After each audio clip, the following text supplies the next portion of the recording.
Hello everyone, welcome back to another tutorial video. Today I'm going to be showing you guys how to turn off read receipts on your iPhone. So as you can see here, I'm in a message, and if you don't know what a read receipt is, you can see here under this message, when you send something, you can see whether it's been read or not. Underneath the message, it will say read or delivered, basically letting the people know on the other end whether you have seen and read that message. Now, if you want to turn this off, what you would want to do is open up your settings application. So go ahead and go to your settings application. It looks like a gear icon.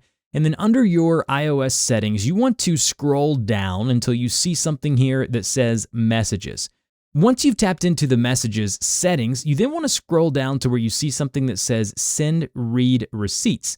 It says when this is on, people are notified when you have read their messages. This enables read receipts for all conversations. If this is tabbed over to the green, it is turned on. If it's tabbed over and it's gray over to the left, that means this is off. So if you want folks to see whether you have read their message or not, you need to go ahead and turn that over to green. If you do not want to let them know whether you've read their message or not, you need to tab that or tap that over to the left. So that is how you send read receipts and how you turn them on or off. If you have any more questions about how to do this, please put those in the comment section below. Don't forget to like, share, and subscribe, and I will see you guys in the next tutorial.